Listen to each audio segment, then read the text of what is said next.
Olá, nós estamos iniciando mais um programa Assembleia Convida e vamos debater um tema muito importante, que é o tema do ajuste fiscal contra os servidores públicos, contra os serviços públicos e contra a população do nosso país. Nós vamos debater esse tema aqui hoje com uma honrosa presença do Alfredo Maranca, que é o presidente do Sinafresp. Alfredo, muito obrigado pela sua presença. O Alfredo que tem liderado aqui junto com o Sinafresp um grande movimento de resistência contra esse ajuste fiscal, tanto aqui em São Paulo como em Brasília, participando de manifestações, de seminários, de audiências públicas e fazendo toda essa mobilização, sobretudo em defesa dos servidores do Estado de São Paulo, em defesa da sua própria categoria também. Alfredo, muito obrigado pela sua presença e parabéns pelo seu trabalho e pelo trabalho da sua entidade, que tem mostrado uma grande liderança e um grande protagonismo nesse processo. Eu sei que você acabou de chegar de Brasília, você esteve ontem participando, né, da movimentação contra a aprovação do 257 e vocês estão participando também contra o grande ajuste fiscal, contra a PEC 241, contra a reforma da Previdência, contra todos os projetos e toda a movimentação que está sendo feita em Brasília para acabar com a estabilidade do emprego dos servidores, contra a aprovação do 4330, aquele PL das terceirizações e tantas outras medidas que compõem o ajuste fiscal. Primeiro eu gostaria de te perguntar como que foi a votação ontem, teve algum avanço em relação ao 257, que é esse projeto que pretende retirar direitos dos servidores estaduais, que trata da renegociação das dívidas dos estados com a União, mas em contrapartida os estados teriam que aumentar a contribuição previdenciária dos servidores, teria que congelar salários, promoções. Eu queria que você falasse como que ficou, qual foi o resultado final da mobilização e do projeto aprovado ontem na Câmara dos Deputados. Alfredo. Eu queria, antes de mais nada, agradecer ao deputado Carlos Gianazzi pelo carinho de nos convidar aqui, de dar essa oportunidade para falar, agradecer a quem está assistindo por se juntar a esse debate e nos dar a oportunidade de falar sobre esses problemas todos. Ontem a gente terminou a votação com um sentimento misto, né? Avançou-se muito no texto que foi aprovado, quer dizer, muita coisa que era contra o servidor foi tirada, mas permaneceu ainda muita coisa. Quer dizer, a ideia geral do PLP 257, que é a ideia de que os estados devem se voltar principalmente ao pagamento de uma dívida que foi contraída em algum momento da nossa história e não a prestar serviços públicos, e por isso vão ter que diminuir a segurança, diminuir a saúde, diminuir a educação que é prestada hoje nos estados, para que se aumente o aporte de pagamento das dívidas. É sempre muito triste, quer dizer, é sempre desagradável para o servidor público não poder prestar o serviço que ele está voltado a prestar. Quer dizer, é sempre assustador ver o desmonte da máquina pública. Eu diria que eu queria comemorar, mas eu não quero que amanhã apareçam os sindicalistas comemorando a aprovação desse PLP 257, porque o que ele significa? Ele significou ontem que foi congelado o pagamento dos funcionários públicos, congelado a despesa dos estados com educação, saúde e transportes e etc., todos os serviços públicos, e foi descongelado o pagamento da dívida, que antes tinha um limite e agora não tem mais limite. Quer dizer, se a gente conseguir arrecadar mais para os estados, a gente tem a certeza agora que esse dinheiro arrecadado a mais, ele não vai para os serviços públicos, mas sim vai ao pagamento dos juros de uma dívida que a gente não sabe a que título foi contraída, porque a auditoria da dívida pública ainda é uma coisa que tem sido pouco falada. Quer dizer, nós temos tentado agora, acho que esse é o principal mote, explicar a todos a importância da gente auditar a dívida pública, saber, nós devemos esse valor, por quê? O que foi feito? Né? E pelo contrário, o PLP 257 mostra ali claramente que há coisa muito estranha na contração dessa dívida. Por exemplo, o artigo 2º do texto que foi aprovado diz que todas as ilegalidades na contratação de empréstimos feitos até 31 de dezembro de 2015, eles ficam convalidados. Quer dizer, o que eu estou assinando embaixo? Nós vamos fazer desistências de ações judiciais contra empréstimos que foram contraídos de forma duvidosa legalmente. Isso está previsto também no próprio texto. Quer dizer, são coisas assustadoras que nós estamos assinando. Será que nós estamos realmente avaliando essas coisas? E será que essas convalidações de empréstimos feitos de forma que contraria a lei, segundo os termos da própria lei aprovada ontem, eles são no sentido da responsabilidade fiscal ou é exatamente o inverso? Quer dizer, isso é, na verdade, uma forma de irresponsabilidade fiscal. Esse é o nosso temor. Quer dizer, por um lado, evoluiu-se muito no texto. Quer dizer, agora, antes, no texto inicial, havia alguns itens que eram claramente lesivos ao funcionário público de maneira direta. Quer dizer, se tendia a reduzir o salário dos funcionários públicos e, com isso, esvaziar ainda mais o serviço público. Previdência, aumento de itens, isso tudo diminuiu, isso tudo saiu do texto. Saiu do texto. Agora, é muito importante também, e isso a gente tem muito orgulho de ver, que o funcionário público ele tem se unido, ele tem surgido como uma força em defesa da sociedade. Ele tem, até agora, o funcionário público sempre brigou consigo mesmo, quer dizer, os juízes, os fiscais, os técnicos, o problema do funcionário público era sempre o outro funcionário público, quer dizer, pela primeira vez a gente vê o funcionalismo público unido numa luta contínua e conjunta pelo bem do país. Eu acho que o Brasil tem uma esperança por aí. Com certeza, e graças à mobilização que vocês travaram ontem, principalmente durante todo esse tempo, mas ontem, é lógico que não é uma vitória ainda, até porque, como no projeto ficou estabelecido ainda o teto dos gastos, então isso pode ser usado ainda contra os servidores, né? Porque os governos querem, na verdade, jogar a conta da dívida nas costas dos servidores, colocando o servidor como bode expiatório de toda essa confusão econômica, né? Isso é muito grave. Agora, você citou também, Alfredo, uma questão importante, que é a questão da dívida, a dívida pública.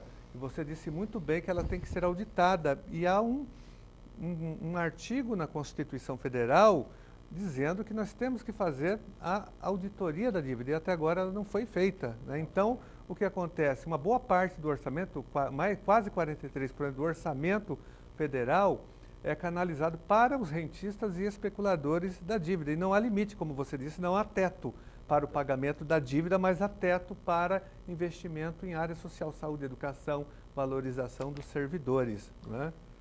Tem essa pergunta de, será que existe alguma coisa realmente grave a se verificar na auditoria da dívida? Então, hoje, pelo menos, assim, vendo de longe a dívida pública, a gente vê que no ano passado se tinha 480 bilhões de diferenças entre os gastos e os recebimentos da União, quer dizer, 480 bilhões que não fecham no orçamento.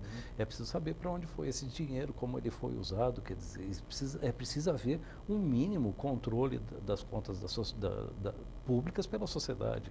Sem isso, não é possível. Existe hoje já alguma transparência, mas essa transparência, ela precisa ser técnica, ela precisa ser feita por pessoas especializadas, precisa ser feita por pessoas que têm condições de analisar e debater os números, porque as estruturas são realmente muito complexas hoje das finanças públicas. Com certeza.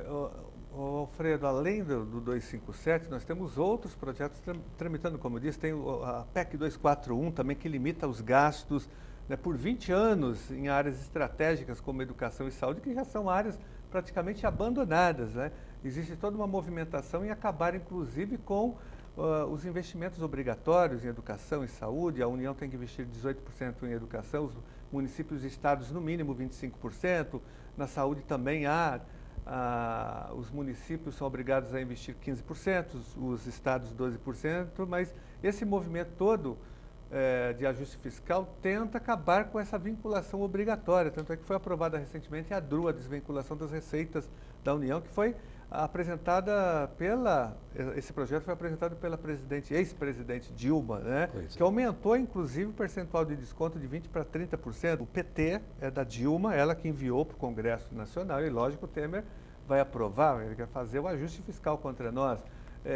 Mas tem a reforma da Previdência, que está sendo preparada pelo banqueiro Henrique Meirelles, que é o ministro da Fazenda, né? Ele vai preparar também uma reforma da Previdência contra os trabalhadores, a lei das terceirizações, enfim, como que vocês estão vendo todas essas medidas que estão sendo discutidas e preparadas contra os trabalhadores, tanto da iniciativa privada como também do setor público.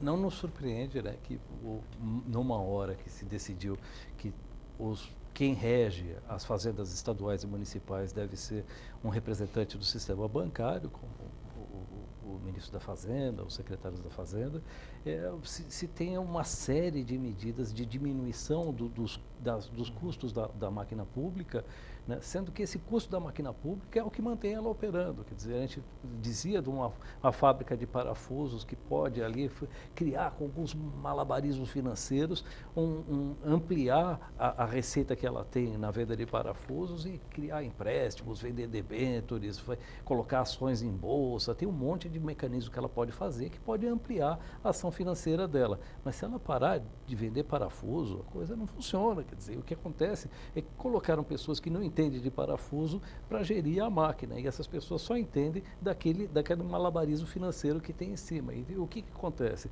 Ele vê ali um prejuízo muito grande da fábrica de parafuso. A gente gasta muito dinheiro em comprar aço para fazer parafuso, muito dinheiro em funcionários, muito dinheiro em máquina. Tem que cortar essas despesas, porque aí a gente vai lucrar mais. Vai lucrar mais? Não, a gente vai lucrar menos, porque a gente não vai fazer parafuso. O nosso trabalho é fazer parafuso. E assim o Estado tem que arrecadar. Quer dizer, se a gente quebrar a máquina estatal, não arrecadar e não gastar nos serviços públicos, o Estado não tem sentido, não faz sentido nenhum. Quer dizer, isso aí não é um gasto a mais, isso aí é a própria função da máquina como um todo, né? Agora, em relação à PEC 241, eu vejo ali uma coisa muito importante a ser dita, que existe um sentimento, fala, mas a PEC 241 atinge só o setor federal, assim como o PLP 257, que atingia só os funcionários estaduais e não os municipais num primeiro momento, depois os municipais também. O furo está no barco. Se ele não está do seu lado no barco, o barco vai afundar do mesmo jeito. E hoje está crescendo essa conscientização entre os funcionários públicos. Quer dizer, a ideia de que a PEC 241 ela não vai atingir os funcionários estaduais, vai atingir só os funcionários federais, é uma balela, porque mais para frente pode surgir a ideia de que as constituições estaduais têm que ser simétricas à federal e esse texto chegar nas constituições dos estados também, quer dizer, ou por outras maneiras, né? Quer dizer, está todo mundo no mesmo barco. Se existe um furo, todos devem se preocupar. O barco vai afundar. Bom, Alfredo, e como que você vê quais são os prejuízos, os transtornos e as consequências desses ataques todos aos servidores? Porque no primeiro momento os servidores são atacados, né, nesse ajuste fiscal, nessa crise do Estado. Havendo o ataque aos servidores, né, porque é um ataque aos direitos, aos benefícios dos servidores em geral, e quando eu falo de servidores, estou falando de servidores que trabalham, não estou falando dos marajás, dos servidores, não estou falando dos comissionados, do alto escalão, nada disso. Estou falando de quem está trabalhando mesmo, os professores, os médicos, os servidores, os auditores, né, os servidores do judiciário, do MP, enfim, as pessoas que estão trabalhando de fato, que já têm seus salários arrochados e defasados. Com todo esse ataque do ajuste fiscal aos servidores, de que forma que a população é prejudicada?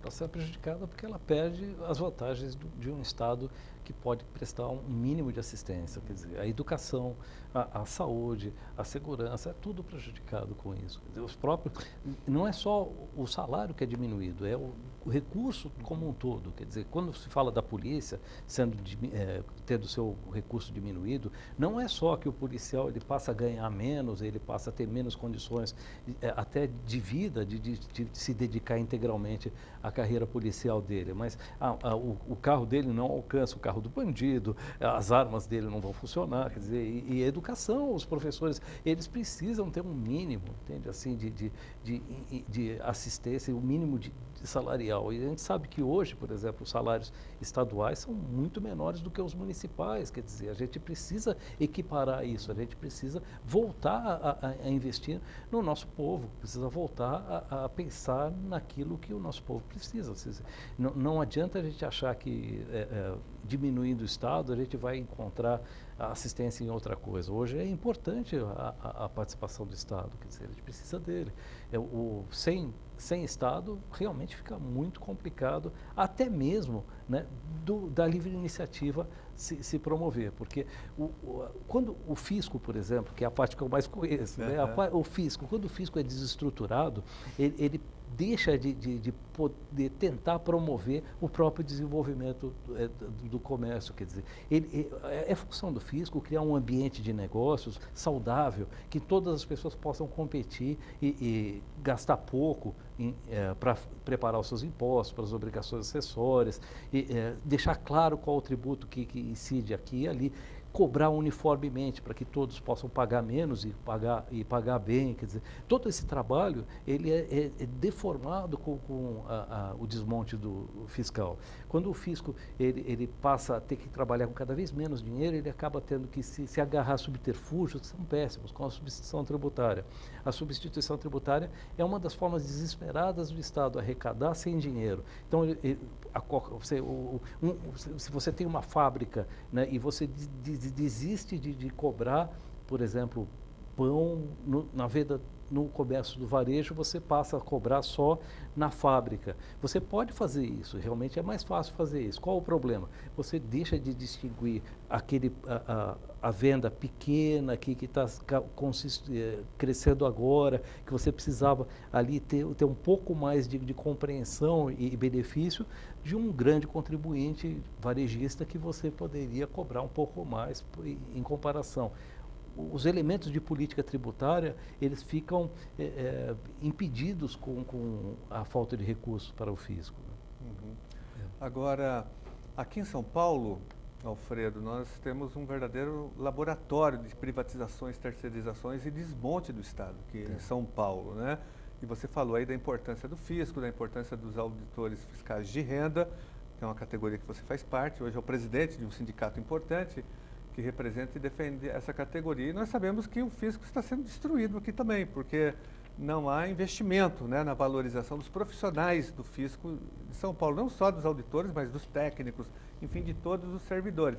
Isso prejudica todas as áreas sociais, como você disse, educação e saúde, mas também os municípios são afetados com o enfraquecimento do fisco. Eu queria que você falasse de que forma que o município é afetado. Nós temos 645 municípios em São Paulo, no estado de São Paulo. De que forma que eles são afetados com todo esse processo de desmonte do Estado e de desvalorização dos servidores da Secretaria da Fazenda? De uma forma bastante direta, porque a falta de capacidade do fisco de se estruturar e de criar a tributação em áreas que são mais difíceis de avançar nas áreas tributárias, ela faz com que eles, como eu estava falando, eles acabe sempre rebatendo naquele mesmo tipo de arrecadação. Então, hoje, por exemplo, no IPVA, o IPVA é metade para o município do veículo e metade para o Estado. Quer dizer, ele é bem meio a meio, cobrado, quer dizer, ele faz parte, é uma parte importante da arrecadação dos municípios, principalmente os municípios pequenos, que não têm uma arrecadação de ISS tão elaborada. Então, o que a gente precisava fazer? A gente precisava cobrar, por exemplo, de jet ski, de helicóptero, de lancha, e a gente não cobra. Esses setores não têm cobrança de ICMS? De PVA. De PVA. Eles pagam zero de PVA. Enquanto que o carrinho do trabalhador tal tem que então, pagar IPVA. Então, quem tem uma IPVA. lancha, um jato, não paga IPVA. Não paga IPVA. Então, o jet ski. O jet ski é uma coisa assim que eu acho que poderia pagar um certo IPVA. Eu acho que nem faria tanta diferença no proprietário do jet ski. Com certeza. Ou um helicóptero, uma pessoa que tem um helicóptero poderia contribuir mais para a sociedade, eu acho. O Estado de São Paulo não paga. Tem outros estados que cobram ou não? Não, é uma coisa que ainda não se conseguiu construir. Não tem legislação federal ainda, né? Não, nem precisaria, mas nem precisaria da legislação federal, mas precisaria uma estruturação junto com os outros. Os estados têm problemas muito semelhantes aqui no Brasil. Mas o estado pode ter uma legislação cobrando, né?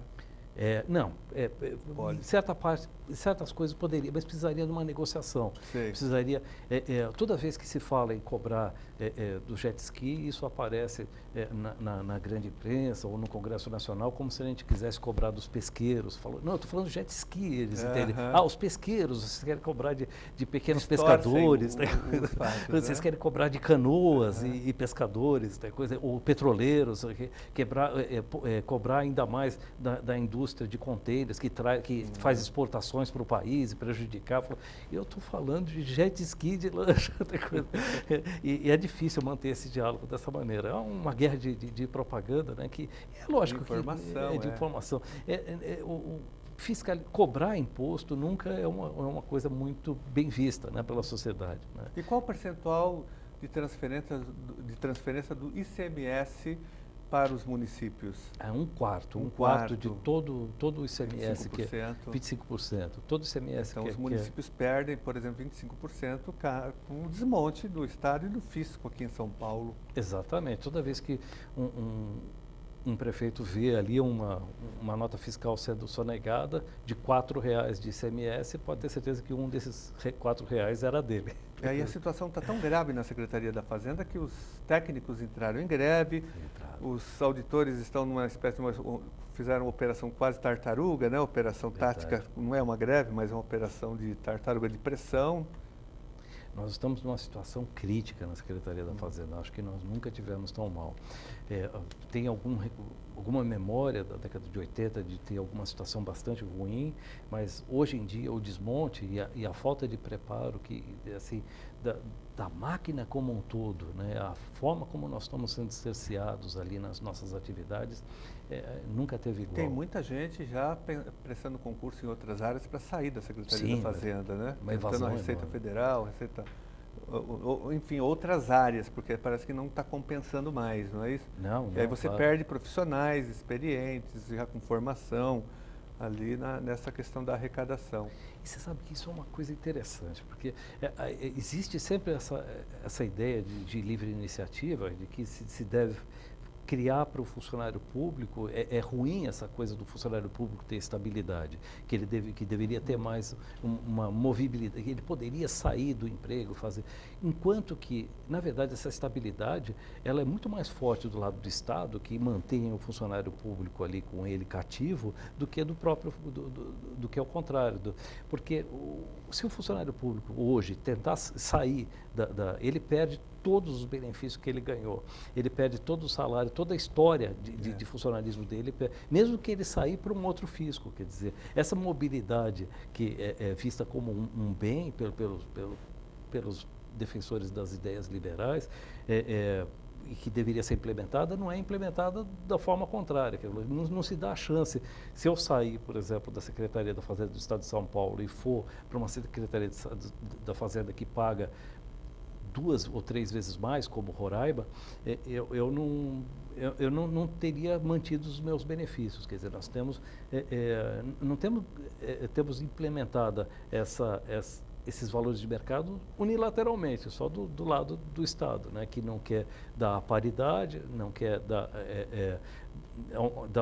os ajustes salariais necessários, mas ele não sente, o Estado não sente tanto a força do mercado, porque ele mantém cativos os funcionários com esses benefícios que são perdidos caso os funcionários saiam. Mas mesmo assim, hoje, a crise é tão grande, né, de desvalorização, que nós temos perdido muita gente, principalmente aqueles que já estão na carreira há mais tempo e que continuam ali, mais porque gostam do que fazem, do que qualquer outra coisa, que não querem se aposentar, né? Na verdade, não faria tanta diferença assim se aposentar. Aliás, faria. Eles poderiam advogar, poderiam trabalhar privadamente, iam ganhar muito mais. Mas eles gostam do trabalho, eles gostam de fazer aquilo que eles sempre fizeram, gostam e essas pessoas hoje, esses colegas hoje, eles estão aposentando em massa, nós estamos perdendo uma quantidade de conhecimento que nós não sabemos como vão recuperar.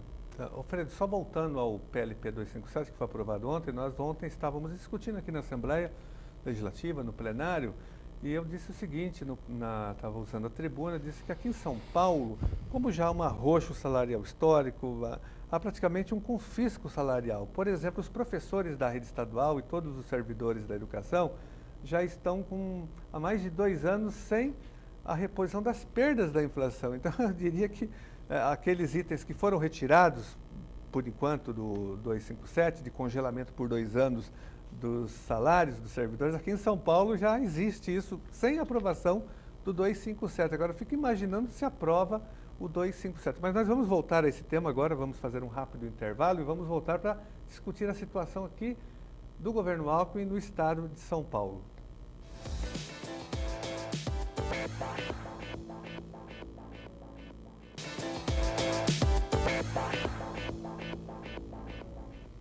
Estamos de volta com o programa Assembleia Convida, entrevistando aqui o presidente do Sinafresp, Alfredo Maranca. Alfredo, estávamos falando aqui do ajuste fiscal contra os servidores, contra os serviços públicos e contra a população, e estávamos entrando aqui no debate do São Paulo, do Estado de São Paulo. Primeiro eu queria aqui apresentar para o telespectador que está nos assistindo um vídeo que o Sinafresp produziu, muito didático, muito pedagógico. Eu mesmo já usei em várias palestras, em várias conferências, utilizei várias vezes aqui na tribuna, mostrei no telão, aqui no Data Show, porque ele mostra claramente como que o dinheiro público é canalizado para os grandes grupos empresariais aqui de São Paulo, como o setor frigorífico, as avícolas, as mineradoras, a Ambev e outros setores, o agronegócio, como que esses setores são beneficiados com os benefícios fiscais. Então, queria mostrar primeiro para o telespectador esse vídeo para que a gente pudesse continuar aqui fazendo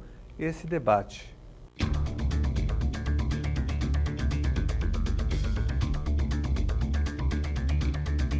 Em 2011, o governador Geraldo Alckmin outorgou o decreto 57686, concedendo benefícios fiscais e condições atípicas aos frigoríficos paulistas. Ou melhor, não cobrando ICMS e ainda permitindo resgates em dinheiro de empresas devedoras. Veja essa história como exemplo. João Paulo tem uma fazenda de gado no Centro-Oeste. Antônio é proprietário de um frigorífico em São Paulo. Ao vender cada cabeça de gado por R$1.000 para Antônio, João Paulo deveria pagar uma alíquota interestadual de 12% de ICMS sobre esse valor, ou melhor, R$120. Porém, o estado no qual está localizada a fazenda de João passou a adotar uma política de redução da alíquota, cobrando apenas 1% sobre o valor de imposto devido. No campo de ICMS da nota fiscal, está indicado, inexplicavelmente, que 12% foram pagos. E como o decreto isenta os frigoríficos paulistas do pagamento de ICMS, esses 12% então entram como crédito para Antônio. Traduzindo, os impostos que seriam revertidos para a melhoria dos problemas que atingem a população paulista são indevidamente esquentados e viram dinheiro na mão do empresário Antônio. Essa é a máquina de fazer dinheiro estadual, que jorrou recursos de maneira seletiva em um único setor durante 5 anos. Contra números não há argumentos, e os números assustam. R$800 milhões é o valor que deixou de ser arrecadado. Mais de R$2 bilhões é o valor da dívida ativa acumulada do setor frigorífico ao longo de anos. E apenas com o ICMS de 2015, daria para contratar 3.000 professores, ou 3.000 policiais, ou então comprar 32.000 toneladas de carne para merenda escolar. Para justificar tamanho desprendimento do governo, o preço da carne caiu, certo? Errado. O preço mais que dobrou desde o decreto. Então, dá para deixar tudo como está? Não. Essa situação revoltante moveu o Sinafresp, Sindicato dos Agentes Fiscais de Rendas do Estado de São Paulo, a ir à luta, fazendo um trabalho corpo a corpo junto aos jornalistas e órgãos da mídia, denunciando à população os malefícios da isenção do ICMS por parte dos frigoríficos. O governo acusou o golpe e, de forma inédita, alterou o decreto, baixando pela metade os benefícios fiscais. E agora, por tempo determinado, mais 6 meses. Mudar o decreto foi uma grande vitória, mesmo que por tempo determinado. Mas ainda não nos demos por satisfeitos. Os fiscais de rendas do Estado de São Paulo continuarão lutando em prol da população. Afinal, governos mudam, mas o compromisso de um agente fiscal com a população de São Paulo é para sempre. Sinafresp. Combate à sonegação. Repúdio à corrupção. Esse trabalho é muito didático. Além disso, vocês também publicaram um artigo na revista, numa dessas revistas, né, de grande circulação, ampliando não só o conhecimento sobre a isenção, sobre o benefício fiscal para os frigoríficos, mas também para os outros setores que eu acabei de citar aqui, Ambev, mineradoras, né, e tantos outros setores. E aí o governo diz que não tem dinheiro aqui para as universidades, nós estamos aí vendo o desmonte da USP, o desmonte da Unesp, da Unicamp, do Centro Paula Souza, que são dependentes exclusivamente do ICMS. Mas se o governo canaliza esses recursos para os setores econômicos, que são financiadores de campanhas eleitorais dos deputados aqui da Assembleia Legislativa e do próprio governo Alckmin, aí não vai ter dinheiro mesmo para as universidades, para a educação pública, para a saúde pública, né? Como que vocês estão fazendo essa divulgação desse trabalho? Como que vocês chegam a essa conclusão? Um decreto, o governador publicou esse decreto em 2011, vocês conseguiram uma alteração dele, uma meia vitória, ele foi alterado, mas continua o benefício ainda. Continua o benefício. E existe um outro decreto que foi criado sem prazo de término para a carne de frango, o setor avícola, que também tem, nesse caso é R$1 bilhão que é perdido com esse benefício. Mas é preciso entender como que um benefício pode ser ruim, mesmo que ele não diminui o preço da carne, e essa que é a grande falácia. Eu acho que é por isso que talvez não haja um levante tão grande contra esses benefícios. Aí, a verdade é que não, o benefício ele não traz vantagem nenhuma. Por quê? Porque nós não vamos pagar menos impostos com o benefício. Nós quem, cara pálida? Eu não pago ICMS. Quem paga ICMS é o vendedor de aves, é o vendedor. E eu não vendo aves, quer dizer. Mas ele pagando menos impostos, ele não pode fazer a carne mais barata para mim, não pode fazer o frango mais barato para mim. Poderia, mas ele não faz, porque o preço não é determinado dessa maneira. E essa é a grande falácia do sistema. E é o que acontece, por exemplo, com o setor de frango, quer dizer, o setor de avícola. A gente percebe que, uma vez que foi concedido o benefício, o preço do frango só aumentou. Ele só aumentou. Por quê? Porque o benefício ele é concedido como um percentual do valor de venda do frango. Quer dizer, quanto maior o valor de venda do frango, maior o lucro do setor. Então, começa a interessar. Quer dizer, a população não é beneficiada nem no preço. Ela não é beneficiada, não diminui o preço da carne, do frango. Isso é muito importante, eu acho, que acentuar, porque a gente não deve se perder nessas polarizações ideológicas de falar, não, vocês são a favor de aumentar a taxa porque vocês não querem os impostos, porque vocês são contra os investimentos, ou vocês não são... Não existe essa polarização, quer dizer, a realidade, na verdade, é um jogo de perde-perde, todo mundo perde com isso. Né? Não existe vantagem nenhuma, né, de se manter esse benefício. Às vezes, as coisas são simplesmente estúpidas, é esse que é o problema. Por isso que a gente quer mostrar esses benefícios que são feitos na perda de dinheiro da população e alguns subterfúgios que realmente só trazem prejuízo para o Estado. A gente precisa realmente, se precisa cortar de algum lugar, certamente não é das universidades, é daí que tem que cortar. Com certeza. Nós, inclusive, a partir da denúncia que vocês fizeram do Sinafresp, desses 2 decretos, vocês trouxeram o debate, deram visibilidade para esse tema. Nós aqui, o nosso mandato apresentou 2 PDLs aqui na Assembleia Legislativa que estão tramitando na casa. O PDL é projeto de decreto legislativo anulando esses 2 decretos para cancelar esses benefícios, tanto das avícolas como também dos frigoríficos. E lembrando, Alfredo, eu queria que você confirmasse que são os grandes grupos que são beneficiados, né? Os grandes frigoríficos, acho que Friboi, esses grandes grupos, né, que são beneficiados. Outro dia eu estive numa reunião na Associação Comercial de Santa Cruz do Rio Pardo, eu falei do vídeo de vocês, desse setor, e os pequenos comerciantes, né, daquela região estavam revoltados, dizendo, mas nós não somos beneficiados. Eu falei, não são vocês que são pequenos, são os grandes. São os grandes. Eles ficaram revoltados, porque eles não têm esse benefício. Né? Eles que geram emprego, que trabalham duro dia e noite, eles não são beneficiados. Os pequenos comerciantes, né, os pequenos produtores, são os grandes. Isso é sistemático numa política tributária que não é transparente. Até no setor de bebidas alcoólicas, por exemplo, que a gente estava conversando.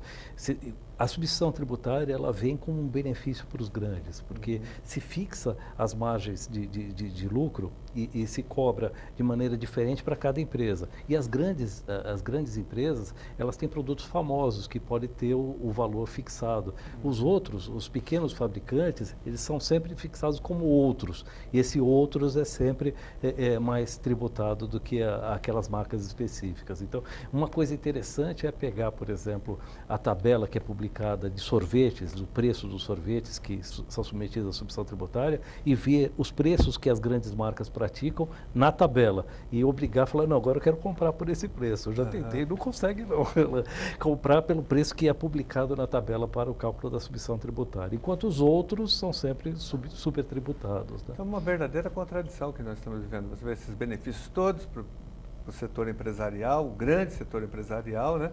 As grandes empresas, e do outro lado o arroxo salarial, congelamento, confisco de salários. Aqui em São Paulo, eu digo que o Alckmin, o governador, se antecipou ao 257, porque no ano passado ele editou 2 decretos, publicou 2 decretos, um deles proibindo praticamente o reajuste salarial dos servidores e um outro proibindo a chamada de aprovados em concursos públicos. Sim. São 2 decretos de 2015. Né? Aqui já era o laboratório, o embrião desse PLP 257. Agora o Sinafresp, de uma forma muito corajosa, tem denunciado aqui esse ajuste fiscal em São Paulo, esse arroxo salarial. Eu me lembro que você recentemente, aqui mesmo na Assembleia Legislativa, fez essa denúncia numa audiência pública, inclusive dizendo que o maior defensor do ajuste fiscal, do confisco salarial contra os servidores, o secretário da Fazenda do seu setor, você denunciou que ele, que é o maior defensor do ajuste fiscal, ele tem um salário de quase R$90 mil. Né? Eu queria que você falasse um pouquinho sobre essa contradição. Né? Como que um secretário tem um salário desse e defende o arroxo salarial para os servidores do Estado, para os professores, para os servidores da segurança pública. É uma grande contradição, mas você de uma forma corajosa ali, olho no olho, fez essa denúncia que teve muita repercussão aqui entre nós na Assembleia Legislativa. 2 pesos e 2 medidas, né? Quer dizer, pegando ali no portal da transparência, que é uma fonte pública. Isso qualquer pessoa tem acesso a essa informação. Só que eu até falei que é mas necessário. Ele não estaria submetido ao teto, porque ele tem que ter o mesmo salário no máximo do governador, tem um teto salarial para os servidores, né? Mas ele extrapola por outros mecanismos. Agora, os outros servidores não têm esses mecanismos de extrapolação de teto salarial. Incluindo jetons aí na participação de empresas aí do Estado. As estatais, os conselhos administrativos. Somando tudo que são verdadeiros cabides de emprego e também usados como subterfúgios para aumentar o salário, né? Agora, o que ofende mais a gente é ver ali no portal da transparência que o nome aparece de várias vezes abreviado diferente para busca por palavra, se buscar pelo nome, só aparece né? Para tentar forma ocultar isso realmente tentar ludibriar a opinião pública e quem está acompanhando isso. Aí, para chegar a esse valor, por exemplo, que era dezembro do ano passado, 93 mil, né? Então, que era um exemplo. Então, 93 mil reais como salário do Então, só o telespectador tem que entender que o secretário da Fazenda aqui tem um salário, um rendimento de aproximadamente 93 mil reais. É o salário dele e ele defende o arroxo salarial aqui em São Paulo, o fim do reajuste, o congelamento das promoções. Ele é um dos maiores defensores, inclusive do 257. É uma contradição imensa, é escandaloso, é criminoso o que vem acontecendo aqui no estado de São Paulo. E a dúvida se todos os jetons estão computados nesse portal da transparência. Tem alguns que parece que não. Tem gente verificando isso, eles estão analisando essa questão. E tem uma limitação também do número de jetons que se pode receber, e parece que em alguns meses teria. Então tem várias coisas, várias maneiras de se burlar essas limitações. Né? E aí tem outra denúncia gravíssima também contra ele, contra o secretário Renato Vilela, que é uma suposta participação dele numa empresa, né, que negocia a dívida ativa aqui em São Paulo. Eu gostaria que você falasse sobre isso. Há um comentário, uma suspeita, não sei se há comprovação, mas pelo menos se fala muito sobre isso. Né? Não, CPC. E é bom que todos nós saibamos, porque como ele defende tanto o arroxo salarial, o sacrifício dos professores, o sacrifício dos servidores do sistema prisional, dos servidores da segurança pública, dos servidores do Tribunal de Justiça, dos servidores do Ministério Público, dos servidores da Defensoria Pública. Então, ele teria que dar um exemplo, né? Sem dúvida, sem dúvida. Mas do que se trata exatamente? Não. Ele é sócio de uma empresa, o nome dele aparece também numa empresa que Sim. explora, que negocia a dívida ativa do nosso Estado, que está em torno de quase 250 bilhões de reais. Sim. Não, isso não é nem suspeita, isso aí está documentado até e está no também, próprio né? portal da Secretaria da Fazenda do Estado de São Paulo e até existem documentos lá em PDF no próprio portal da Secretaria da Fazenda, onde ele aparece como sócio da empresa CPSEC, que é uma empresa voltada à securitização da dívida ativa. Quer dizer, a ideia é que todo o corpo fiscal ele se presta a lançar o tributo. Ele vai até onde se determina qual o valor do imposto devido e se esse valor não for pago, ele é inscrito na dívida ativa. Uma vez inscrito na dívida ativa, essa empresa ela tem a função de privatizar essa dívida ativa, de vender direitos sobre essa dívida ativa, debêntures sobre essa dívida ativa, à guisa de securitização, né? E com isso fazer uma espécie de privatização dessa dívida, uma vez que ela vai servir a certos setores comerciais. Isso, na verdade, é uma tradição no tributo. Já desde Roma era assim. O fiscal em Roma, ele tinha o direito de arrecadar, ele tinha que arrecadar, e comprava o direito de arrecadar, e uma vez comprando o direito de arrecadar, ele podia arrecadar quanto ele quisesse. É a mesma coisa que está acontecendo, quer dizer, uma vez que essa dívida vai ser securitizada, vai ser passada para o setor privado, ela deixa de estar nas mãos dos estados e, ao final de contas, quer dizer, o Estado está arrecadando para os bancos, ele está arrecadando para os bancos, que é mais uma forma de arrecadar para os bancos. Nós conhecíamos já aquela forma do PLP 257, que congelou os gastos públicos com saúde e educação e descongelou os gastos públicos com os juros da dívida, que eram limitados, agora são ilimitados, e agora tem uma outra forma de privatização, que é essa da CPSEC, que faz a securitização da dívida. Agora, também é no mínimo antiético o secretário da Fazenda do Estado participar dessa empresa. E assessores. Ele está explorando a dívida ativa do Estado. Pois é, muito eu acho estranho seguinte, isso. Eu é um queria absurdo. saber onde que foi vendida essa ação para ele, porque eu queria comprar também.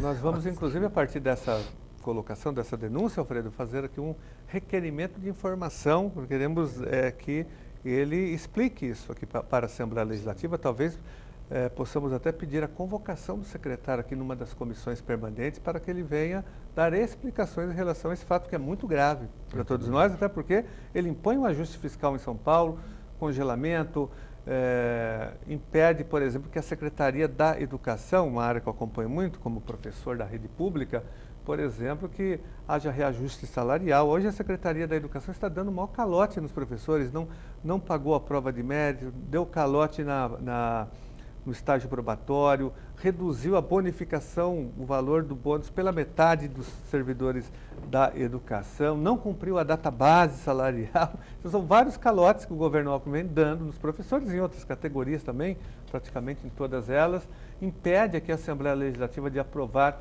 o reajuste dos servidores do Ministério Público, do Tribunal de Justiça, da Defensoria Pública, e, no entanto, existe essa grande contradição que você está levantando, não só do secretário, mas dessa política toda de benefícios fiscais para o poder econômico aqui. Isso é uma contradição absurda que nós não podemos aceitar. Por isso que nós vamos, então, fazer um requerimento de informação e vamos também, provavelmente, convocar o secretário para prestar um esclarecimento público aqui nas comissões permanentes. Para nós do fisco, o que mais entristece é o quanto que essa economia com a arroxo salarial dos funcionários públicos é desnecessária para o Estado de São Paulo, o quanto que um pouco mais de organização fazendária se poderia arrecadar todo esse valor e não depender, e não querer destruir o Estado para isso. A educação, por exemplo, tinha sido apresentado o valor de R$ 1,5 bilhão para resolver o problema anual, para resolver o problema da educação.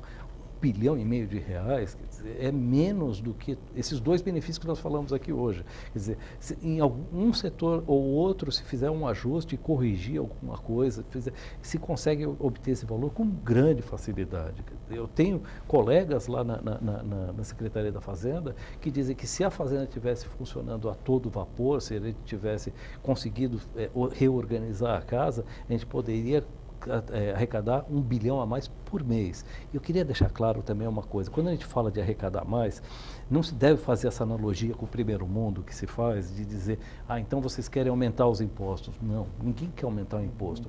Quando a gente é do terceiro mundo, como nós aqui nos países emergentes, arrecadar mais significa tirar dinheiro da sonegação de impostos, da lavagem de dinheiro, do crime, para colocar nos serviços públicos de saúde e educação.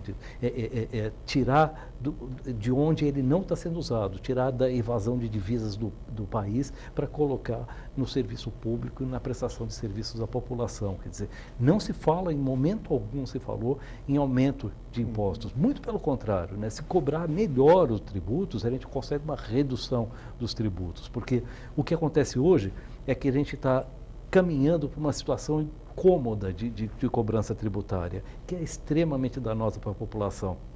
O que é cômodo? Cobrar na conta de energia elétrica, na conta de telefone, onde as pessoas não conseguem fugir. Né? Quer dizer, ali é muito cômodo para cobrar. Só que o problema é que acaba se esgarçando o próprio mecanismo que a sociedade tem de crescer e se desenvolver. E chega uma hora que a tributação ela prejudica o crescimento da sociedade. Quer dizer, se essa tributação pudesse ser feita de uma maneira a criar um ambiente de negócios mais saudável e que pudesse florescer aí o nosso desenvolvimento, ela beneficiaria a todos. Eu acho que nós podemos ilustrar isso que você falou, essa questão da sonegação, evasão de divisas e também o combate à corrupção, combate ao superfaturamento de obras em São Paulo, que é muito forte. Né? O que ilustra muito foi agora esse perdão da dívida da Alstom. O governador perdoou uma empresa que está envolvida no cartel, que está sendo investigada não só aqui no Brasil, mas também em outros países, que já foi beneficiada com pagamento, com superfaturamento de obras e foi perdoada recentemente pelo governador em 116 milhões de reais. Né? É um absurdo total. Nós temos aqui várias denúncias de superfaturamento de construções de escolas, de obras públicas, de pagamento de propinas. Então isso tem que ser combatido, daí você tem mais dinheiro para as áreas sociais. E a gente não deve ter vergonha de admitir que a gente tem esses problemas no Brasil. Quer dizer, às vezes a gente sente que a gente tem... isso é comum a todos os países emergentes do mundo. Tem um trabalho da OECD que mostra um mapa do mundo de lavagem de dinheiro, sonegação e corrupção. A gente devia participar da OECD para ajudar a fazer esse tipo de trabalho e ele se voltaria mais ao Brasil também. Mas nesse mapa se vê que todos os países emergentes eles têm uma corrupção endêmica e eles têm que conviver com corrupção, sonegação. E enquanto que os países de primeiro mundo, que muitas vezes são o espelho e são o modelo trazido para cá, não tem muita relação conosco. Quer dizer, na Suíça, por exemplo, como se faz para diminuir a sonegação fiscal na Suíça? Não sei, não existe. Assim que você encontrar uma, você me diga como a gente faz. Aqui não, quer dizer, no país na Índia, na China, no país da América do Sul, alguns países melhores, assim, que estão melhor economicamente na África, esse problema é endêmico. Quer dizer, a gente tem os mesmos problemas de corrupção e de lavagem de dinheiro, de evasão de divisas que ele. E a gente precisa saber que isso é um problema permanente e saber lutar contra elas. E hoje quem consegue fazer isso? O Ministério Público tem feito isso, a polícia, mas precisamos de todos, precisamos de mais incentivo e mais busca para essas perdas do Estado. Voltando só ao tema do arroxo salarial, os ataques aos servidores públicos, principalmente aqui em São Paulo, Alfredo, o governo tem utilizado o argumento de que há uma crise econômica no país, que baixou a arrecadação e por isso que ele não pode, por exemplo, investir nos servidores, não pode repassar dinheiro para as universidades, para os professores, para os servidores da Secretaria da Fazenda, né? Minimamente cumprindo a database salarial. Só que historicamente São Paulo sempre houve essa política de arroxo, de ajuste fiscal contra os servidores, mesmo nos anos gloriosos de arrecadação do nosso Estado, não houve investimento nos servidores. Sempre a database não foi respeitada, faz parte da tradição dessa política de ódio aqui dos governos do PSDB em atacar os servidores em todas as suas categorias profissionais. Mas eu queria saber, o Sinafresp continua nessa luta, logicamente, vocês têm tomado várias ações, participado de vários atos, né? Eu me lembro que vocês participaram de um grande ato, ajudaram a organizaram na frente do Palácio dos Bandeirantes, eu até participei lá com vocês, uma grande mobilização foi feita, mas liderada praticamente pelo Sinafresp, né? E outras manifestações que vocês organizaram, agora uma recente na frente da Secretaria da Fazenda. Eu sei que vocês não vão baixar a guarda. Quais são os próximos passos da mobilização, até que, se o projeto chegar aqui na Assembleia Legislativa, nós vamos poder contar com a presença do Sinafresp aqui na linha de frente contra o ajuste fiscal e contra da aprovação de um projeto equivalente ao 257, que virá em algum momento. Nós queremos trabalhar agora para divulgar a auditoria da dívida, principalmente, né, que acho que é um mote muito importante para nós aqui. Uhum. Eu acho que se a gente não se preocupar na origem dessa dívida mais do que sobre em pagá-la, nós vamos ter problemas. Tá. Alfredo, nós encerramos praticamente o nosso programa, acabou o nosso tempo. Eu quero agradecer a sua presença e mais uma vez te parabenizar pela luta, pelo protagonismo da sua gestão, né, de toda a diretoria do Sinafresp, no combate ao ajuste fiscal e aos ataques que estão sendo produzidos contra os nossos servidores, tanto do ponto de vista de Brasília, como também, sobretudo, aqui em São Paulo. Muito obrigado pela sua presença. Muito obrigado. Eu queria agradecer em nosso nome, em nome dos nossos colegas, ao seu trabalho, Carlos. Obrigado. Pelo maravilhoso que você tem feito, que continue sempre a pessoa, assim, um lutador que você é, que nós precisamos de você. Obrigado.